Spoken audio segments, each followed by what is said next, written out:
नारायण नारायण। नारायण। कोई मन को वश में करना चाहे तो इसका उपाय है मन को पूरा भगवान में समर्पित कर दो। मन को परमात्मा को दे दो। तो मन अपने आप सब ओर से विमुख हो जाएगा, क्योंकि भगवान को देने के बाद भगवान के सिवाय किसी और का चिंतन नहीं होगा। यही ध्यान योग है। जिस पदार्थों से सेवा कर रहे हैं वो भगवान के हैं या संसार के हैं, और सेवा में लगा रहे हैं। ऐसा करके यदि संसार से संबंध विच्छेद कर दे तो कर्म योग सिद्ध हो जाएगा। यदि हम सत्य की तरफ चल रहे हैं तो असत्य की स्मृति रखने का फायदा नहीं है, क्योंकि सत्य की लालसा सारे पाप को खा जाती है। परमात्मा की तरफ चलने की तीव्र लालसा में संसार की समस्त कामनाओं को नष्ट करने की ताकत है। जैसा हम अपने से शरीर से प्रेम करते हैं वैसा प्रेम संसार से कर दो, तो अपने आप सेवा का भाव बन जाएगा। या जैसा हम दूसरों पर न्याय का डंडा चलाते हैं वैसा अपने पर भी चलाए, तो संसार से राग द्वेष अपने आप टूट जाएगा और बोध योग हो जाएगा। हम जो शरीर को मैं कहते हैं, तो जरा शरीर को देखो, बचपन में अलग था पर अब बदल गया। पर मैं जैसा बचपन में था वैसा का वैसा अभी हूँ। अधिकार की लालसा का त्याग करना और प्रेम की एकता को स्वीकार करना, और दूसरों को अधिकार देते जाओ और अपने अधिकार छोड़ते जाओ, तो योग बोध प्रेम की प्राप्ति हो जाएगी। नारायण नारायण नारायण नारायण। नारायण नारायण नारायण नारायण। तो आज गीता जी का पाठ करते हैं और फिर उसके बाद देवकी जी है वो आज भोग सत्संग नित्य योग पढ़ेंगे।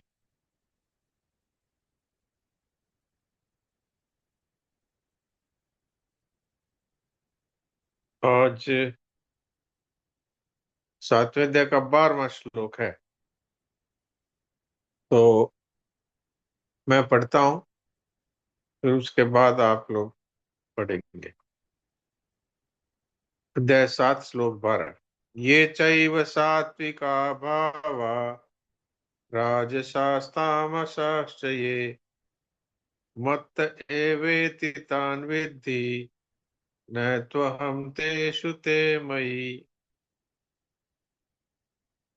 जितने भी सात्विक भाव हैं और जितने भी राजस तथा तामस भाव है, ये सब मुझसे ही होते हैं ऐसा समझो, परंतु मैं उनमें और वे मुझ में नहीं है। शरीर इंद्रिया मन बुद्धि से जो सात्विक राजस तामस भाव क्रिया पदार्थ आदि ग्रहण किए जाते हैं, वे सब भगवान ही है। मैं उनमें और वे मुझ में नहीं, ऐसा करने का तात्पर्य है कि साधक की दृष्टि सात्विक राजस तामस भावों की ओर न जाकर भगवान की ओर रहनी चाहिए। यदि उसकी दृष्टि भावों की तरफ जाएगी तो उनमें उलझ करके जन्म मरण में चला जाएगा।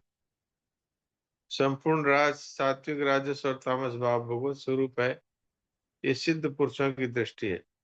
और भगवान उनमें और वे भगवान में नहीं है, ये साधकों की दृष्टि है। तो आप में से जो पाठ करना चाहें वो हाथ खड़ा कर दे। पिस्ता देवी। नारायण नारायण जी महाराज जी।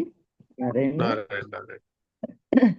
ये चैव सात्विका भावा राजसास्तमसाश्च ये मत एवेति तान् विद्धि न त्वं तेषु ते मयि। ठीक है, गायत्री।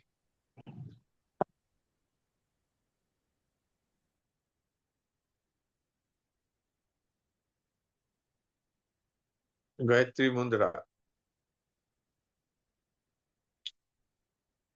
लगता है इनका माइक नहीं खुल रहा है। वेदांशी।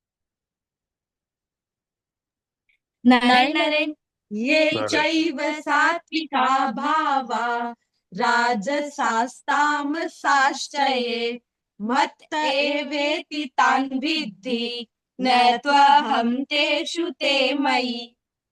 वाह, बहुत अच्छा उच्चारण है आप लोगों का। प्रीति। नारायण नारायण जी सा प्रणाम करेंगे। प्रणाम। ये चैव सात्विका भावा राजसास तामसाश्च ये मत अवेति तान् वृद्धि न त्वहं तेषु ते मयि। नारायण नारायण। मत एवेति तान विद्धि बोला कि वृद्धि बोला? वृद्धि। हाँ, विद्धि। विद्धि ठीक है। ठीक। सुनील दास जी। राम राम महाराज जी। राम राम। ये चैव सात्विका भावा राजसास्तामश्च ये मत् ए विद्धि न तुहं तेषु ते मयि। तो एक तो राजसास ताम सा नहीं बोला, राजसास ताम चाहिए ऐसा बोला। और एक जी महाराज।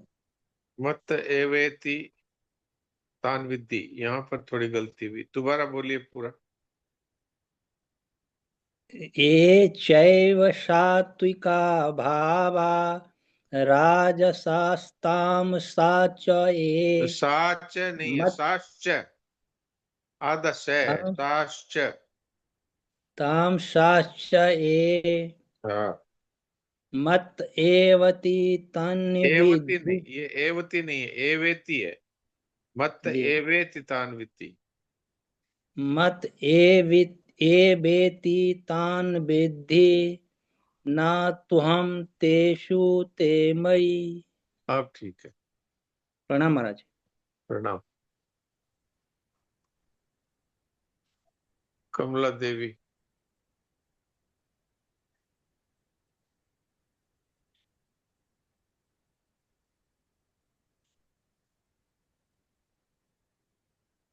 सविता अरोड़ा। प्रणाम डॉक्टर साहब। प्रणाम।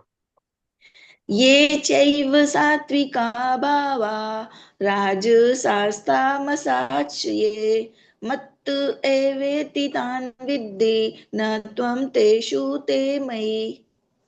तेषु पे इस पे थोड़ा रुक गए तो ये बड़ा हो गया। जी। त्वं तेषु न ते मयि। न त्वं तेषु ते मयि। हाँ, ठीक। नारायण नारायण। नारायण। सुलोचना देवी। नारायण नारायण। डॉक्टर साहब नारायण नारायण। हाँ बोलिए, आप बोलिए। ये चैव सात्विका भावा राजसास्ता राजसास्तामसाश्च ये मत एवेति तान् विद्धि न त्वं तेषु ते मयि। ठीक। नारायण नारायण। सुलोचना देवी। प्रणाम महाराज जी। प्रणाम। ये चैव सात्विका भावा राजसास्तामसाश्च ये मत एवेति तान् विद्धि न त्वहं तेषु ते मयि। ठीक है। पुष्पा। प्रणाम महाराज जी। नारायण नारायण नारायण। प्रणाम। प्रणाम। ये चैव सात्विका भावा राजसास्तामसाश्च ये मत्त एवेति तान् विद्धि न त्वहन्तेषु ते मयि। अच्छा है, बहुत अच्छा। ज्योति। राम प्रणाम जी सा। राम राम। ये चैव सात्विका भावा राजसास्तामसाश्च ये मत एवेति तान् विद्धि न त्वं तेषु ते मयि। वाह, बहुत अच्छा, बहुत अच्छा। देखो, ये राघव छोटा सा लड़का है लेकिन कितना अच्छा बोलता है। बहुत बढ़िया। राम प्रणाम जी। राम राम।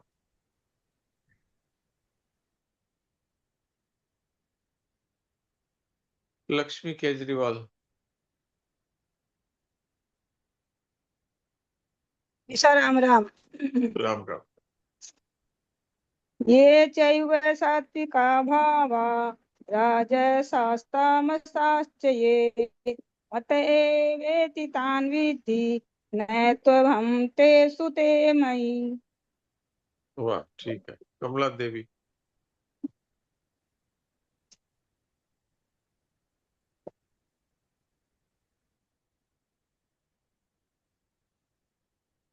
कमला देवी को भी शायद अनम्यूट होने में दिक्कत है।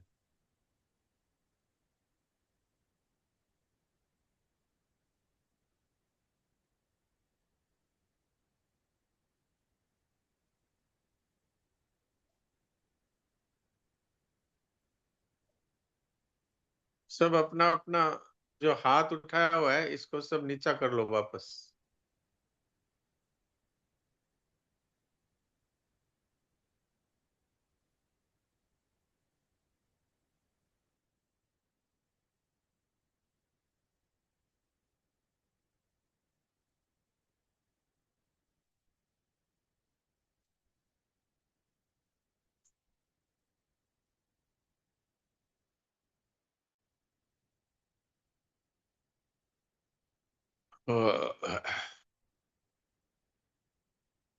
देवकी जी आज पढ़ेंगे मूक सत्संग नित्य योग। हाँ देवकी जी पढ़िए। नारायण नारायण नारायण। नारायण नारायण। बात चल रही थी प्राकृतिक नियमानुसार मानव मात्र को साधनिष्ठ होने के लिए आवश्यक वस्तु, सामर्थ्य, योग्यता आदि सब कुछ जन्मजात प्राप्त है। हाँ तो ये कितनी ऊंची बात है कि हम लोग कहते हैं कि साधन कैसे करें, साधन की हमें योग्यता नहीं है। तो भगवान कहते हैं कि तुमको जन्म के साथ ही हमने साधन करने की योग्यता दी। जन्म के साथ ही।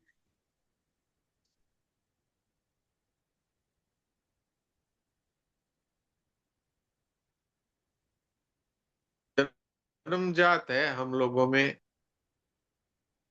ये साधन की रुचि, योग्यता और साधन करने का अधिकार भी है मनुष्य जीवन में। तो किसी को ये नहीं सोचना चाहिए कि मेरे में योग्यता नहीं है तो मैं कैसे साधन करूं। भगवान ने सबको जन्म के समय से जन्मजात दी है। जी एक बार फिर पढ़ दीजिए ये वाक्य। प्राकृतिक नियमानुसार मानव मात्र को साधनिष्ठ होने के लिए आवश्यक वस्तु, सामर्थ्य, योग्यता आदि सब कुछ जन्मजात प्राप्त है।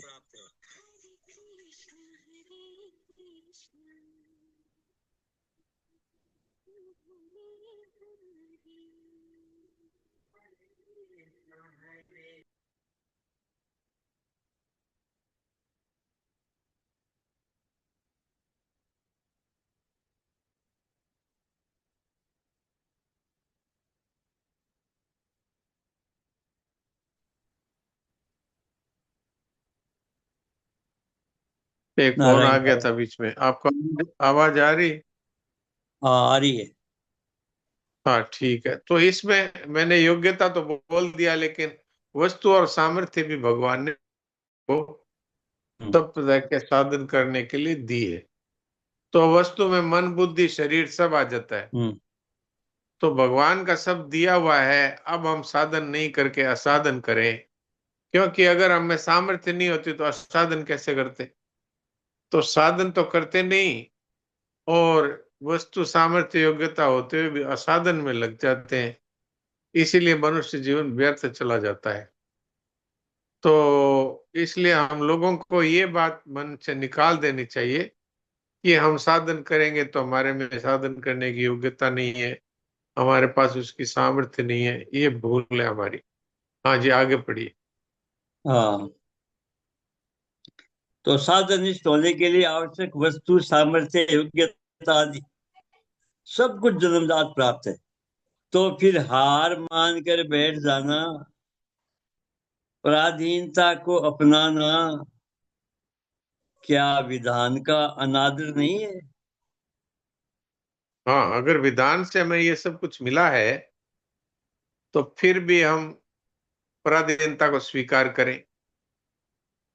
पराधीनता का अर्थ है कि आप कोई भी इच्छा करते हैं तो आप पराधीन हो जाते हैं, क्योंकि इच्छा करना तो हमारे हाथ में है, लेकिन उसका पूरा होना हमारे हाथ में नहीं। बहुत से लोग कहते हैं हमारा बिजनेस अच्छा नहीं चलता, अच्छा चल जाए, लेकिन इच्छा करने मात्र से बिजनेस अच्छा नहीं चलता। वो प्रारब्ध होने से और सही ढंग से कर्तव्य पालन करने से हो सकता है। तो किसी भी प्रकार की कामना रखना है, ये पराधीन होना है। हम ये कहें कि हमारे बुढ़ापे की लाठी है हमारा पुत्र, तो पुत्र के पराधीन हो गए। यदि हम ये कहें कि हमारे तो बैंक में पैसा है, वो ही हमारा पालन पोषण करेगा, तो हम धन के पराधीन हो गए। तो किसी भी वस्तु का आश्रय लेना परमात्मा के सिवाय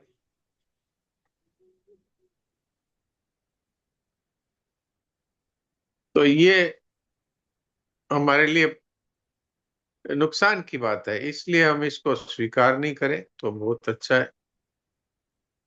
और अपने आप को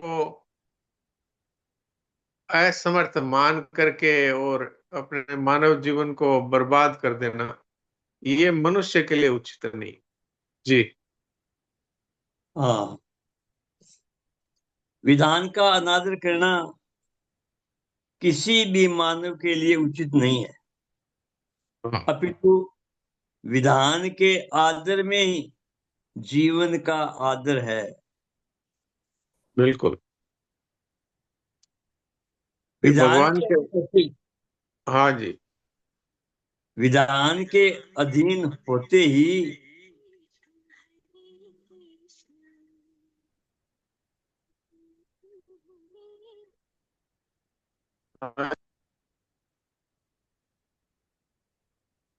विधान के अधीन होते ही स्वाधीनता स्वतः प्राप्त होती है, जो विकास का मूल है।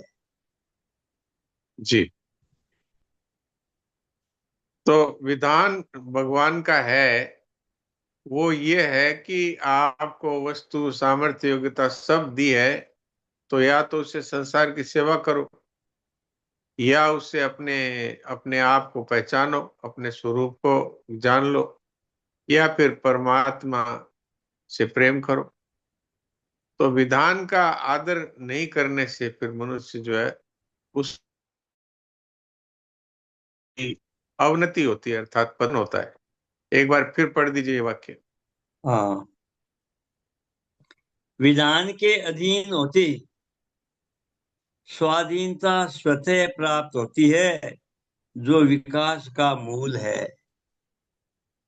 हाँ, जैसे भगवान ने ये मनुष्य जीवन भगवत प्राप्ति के लिए दिया है, तो उन्होंने इसका विधान किया हुआ है, इसकी योग्यता दी हुई है।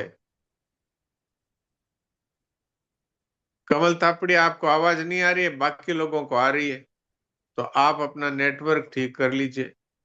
बाकी लोगों को सुन रहा है? सुन रहा है।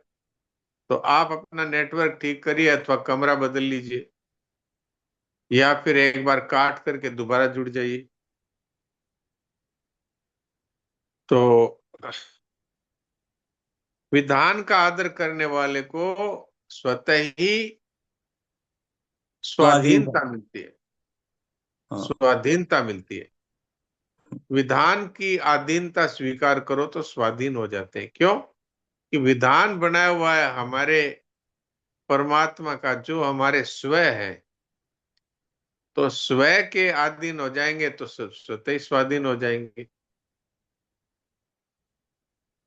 तो इसलिए अगर हम भगवान के बनाए हुए विधान का आदर नहीं करें, अर्थात दूसरों की सेवा नहीं करें और अपने स्वरूप को नहीं जाने, ये भगवान का संकल्प है कि हमने मनुष्य बनाया है तो तुम दूसरों के काम आ जाओ और कुछ मत जाओ, अथवा इस संसार का नश्वर स्वरूप जान करके और अपने स्वरूप में स्थित हो जाओ, अथवा जो सबको बनाने वाला परमात्मा है उसकी भक्ति अथवा उससे प्रेम करो।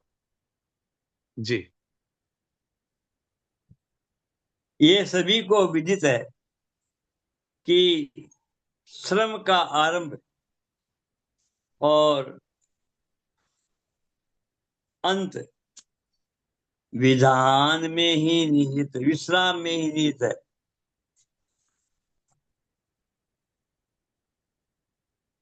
श्रम का आरंभ और अंत विश्राम में ही निहित है। हाँ, तो आप देख लो, हम अगर दौड़ते हैं तो पहले हम खड़े होते हैं, अर्थात विश्राम की स्थिति में रहते हैं, तब दौड़ते हैं, और फिर दौड़ते दौड़ते थक जाते हैं तो फिर विश्राम ही होता है। तो इसलिए प्रत्येक प्रवृत्ति का जो आरंभ है वो भी विश्राम है, और प्रत्येक प्रवृत्ति का अंत है वो भी विश्राम है। तो सिद्धांत ये है कि जो पहले भी होता है और पीछे भी रहता है, वो रहता बीच में भी है। तो इसलिए चुप साधन की बात कही जाती है। चुप साधन है ये विश्राम प्राप्ति का एक बड़ा ही सरल और अचूक उपाय है।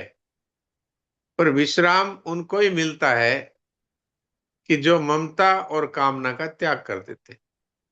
आप सोचिए कि मन में तरह तरह की इच्छाएं हो तो क्या मन शांत होगा? क्या मन की हलचल है वो मिट जाएगी? तो जब तक हम कामना रखेंगे और मिली हुई वस्तुओं से ममता करेंगे, तब तक हमें विश्राम नहीं मिलेगा। इसलिए मैं जब साधकों से कहता हूं कि चुप रहो, क्रिया रहित और चिंतन रहित होकर के, और मुक्त संग करो, तो बहुत से साधकों का ये कहना होता है कि हम चुप तो बैठे रहते हैं लेकिन मन ही मन में तरह तरह के विचार आते रहते हैं, अच्छे और बुरे विचार आते रहते हैं। तो इसके लिए स्वामी शरणानंद जी महाराज ने उपाय बताया है कि वो अच्छे और बुरे विचार हैं वो मन में आते हैं, और मन है वो आपका नहीं है। तो किसी दूसरे के घर में यदि तोड़ फोड़ होती है तो आपको क्या तकलीफ होती है? वो घर आपका हो तो आपको तकलीफ होती है।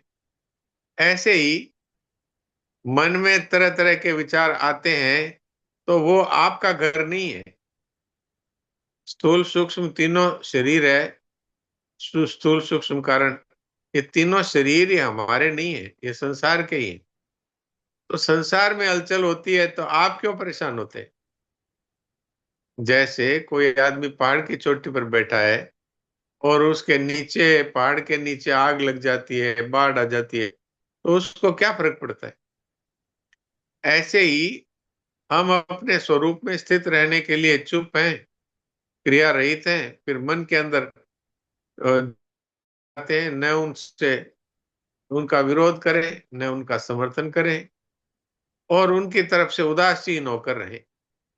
गीता जी में भी श्लोक आता है, उदासीन वदासीनो गुणेरियो न विचाल्यते गुणा वर्तन्ते इत्येवयो तिष्ठति नेंगते। उदासीन की तरह बैठे, न तो विचारों का समर्थन करे न विचारों का विरोध करे, न उनको अपने में माने, क्योंकि वो तो मन में आ रहे हैं यार, मन है वो संसार की वस्तु है, हमारी वस्तु नहीं। तो उदासीन की तरह रहे और ये तीनों गुणों से विचलित नहीं हो। सात्विक भाव आ गया अथवा राजस भाव आ गया अथवा तामस भाव आ गया, कोई भी चिंतन आ गया तो उसकी तरफ से उदासीन रहे, भाई ये मेरे में नहीं है, ये संसार में है। तो संसार में तो कोई वेद पाठ करता है, कोई हिंसा करता है, कोई सत्संग करता है, कोई कुसंग करता है, इससे हमारा वास्तव में कुछ भी लेना देना नहीं। तब हमको विश्राम मिलता है। और विश्राम कैसे मिलता है? कर्तव्य पालन करें और बदले में कुछ न चाहें तो विश्राम मिलता है। संसार को असत्य जान करके और इसकी ममता और कामना छोड़ दें तो विश्राम मिलता है। एकमात्र परमात्मा को ही अपना मान करके उनसे प्रेम करें तो विश्राम मिलता है, और कुछ न करें तो विश्राम मिलता है। तो कुछ न करना क्या है कि मूक सत्संग करें अथवा कर्तव्य पालन करते हुए कुछ न चाहें। तो कर्तव्य का पालन तो कर दिया और बदले में कुछ चाहा नहीं, तो फिर हलचल नहीं होगी, विश्राम मिलेगा, स्वाधीनता मिलेगी, प्रेम मिलेगा। जी।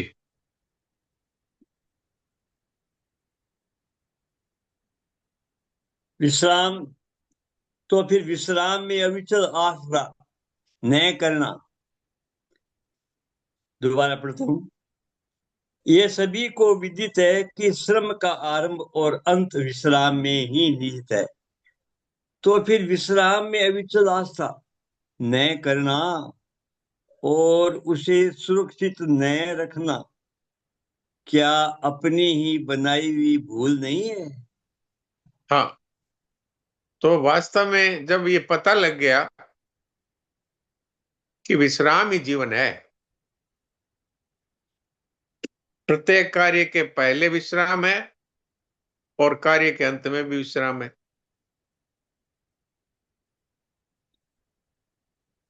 तो फिर ऐसे विश्राम में अपने आप को न रखना तो वास्तव में अपना ही अहित करना हुआ। तो इसलिए मनुष्य को चाहिए कि वो ऐसा कोई कार्य नहीं करे जिससे उसके मन में हलचल हो। कोई भी बुरा काम हम करते हैं तो हलचल होती है, बुरा काम के बारे में सोचते हैं तो भी हलचल होती है। तो न तो बुरा काम करने की सोचें, न बुरा काम करें, और हर समय केवल सेवा का कार्य करते हुए बदले में कुछ न चाहें तो हमें विश्राम मिलेगा। तो चाहे कर्मियों की दृष्टि से कर्तव्य पालन करें, चाहे ज्ञानियों की दृष्टि से संसार को असत जान करके और अपने स्वरूप में स्थित रहें, और चाहे भगवान को ही अपना माने और भगवान के प्रेम में लीन हो जाएं, तो सभी तरह से हमको विश्राम की प्राप्ति होती है। तो अब कुछ 5-7 मिनट रहे हैं, तो किसी का इस विषय में कोई प्रश्न हो तो वो प्रश्न करें। अभी आपके सामने इतनी बातें रखी, तो इसमें अगर कोई प्रश्न उठता हो तो वो प्रश्न करिए।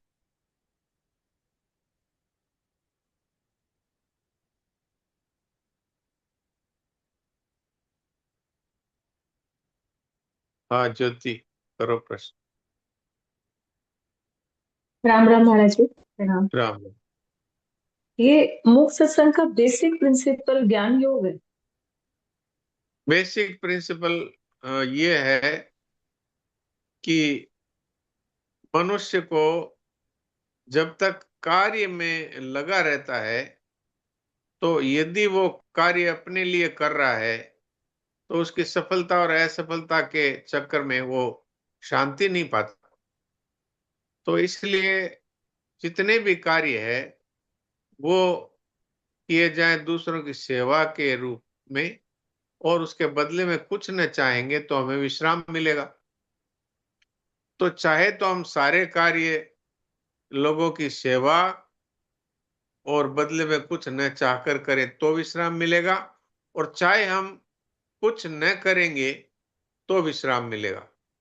तो कुछ न करने का तात्पर्य ऐसा नहीं है कि सब कुछ छोड़ छाड़ के अकर्मण्य होकर बैठ जाए।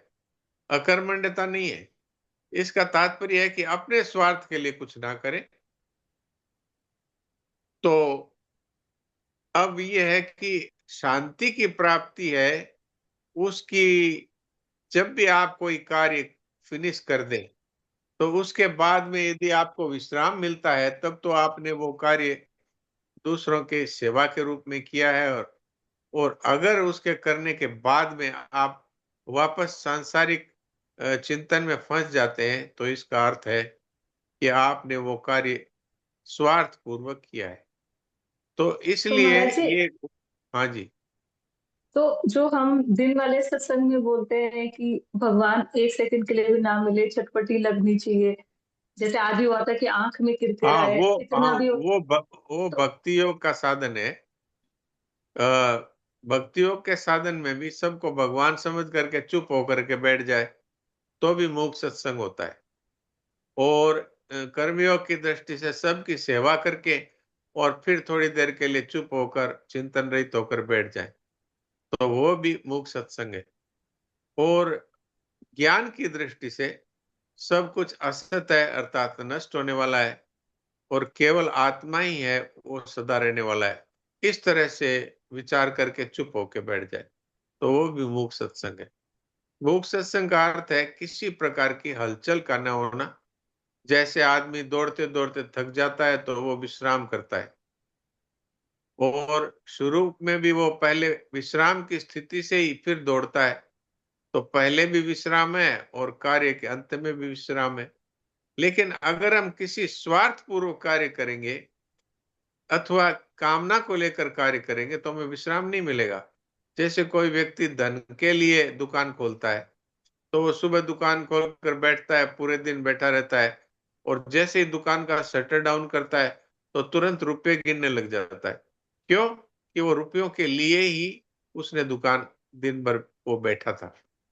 तो अगर हम विश्राम के लिए कार्य करें अर्थात बिना किसी स्वार्थ के कार्य करें, चाहे संसार का कार्य करें कोई बात नहीं, लेकिन केवल सेवा की दृष्टि से करें और बदले में कुछ न चाहें, तो आप देखेंगे कि जैसे ही हम किसी गरीब को बिना स्वार्थ के भोजन देते हैं तो उसके बाद स्वतः ही एक शांति मिलती है, तो वो भी विश्राम है। लेकिन अपने स्वार्थ के लिए कुछ करते हैं तो उसके बदले में हमारी कोई बड़ाई हो जाए अथवा हमें कुछ पुण्य मिले तो फिर हम उसी के चिंतन में लग जाते हैं, अर्थात हमको विश्राम नहीं मिलता। मैंने अपनी तरफ से कोशिश की है समझाने की। अगर आपका समाधान हुआ तो ठीक है, नहीं तो आप 1-2 मिनट और है आप पूछ सकते हैं। तो आजीविका के लिए जो भी कार्य करते हैं वो विश्राम में नहीं आएगा। वो भी विश्राम में है यदि हम केवल उसको भी दूसरों की सेवा के लिए करते हैं। ठीक है महाराज जी, आगे। बदले में अपने को, जैसे डॉक्टर हैं रोगी देखते हैं तो एक तो इसलिए देखते हैं कि धन इकट्ठा करें, एक इसलिए देखते हैं कि इसका रोग दूर हो, तो उसके बदले में जो हम फीस लेते हैं वो कोई गुनाह नहीं है, लेकिन फीस के लिए ही हम रुपए के लिए ही करते हैं तो विश्राम नहीं मिलेगा। जी ठीक है राम राम। तो अब करीब 1 मिनट से कम या 1 मिनट समय है, तो इतनी देर के लिए चिंतन रहित और क्रिया रहित होकर वो सत्संग करें।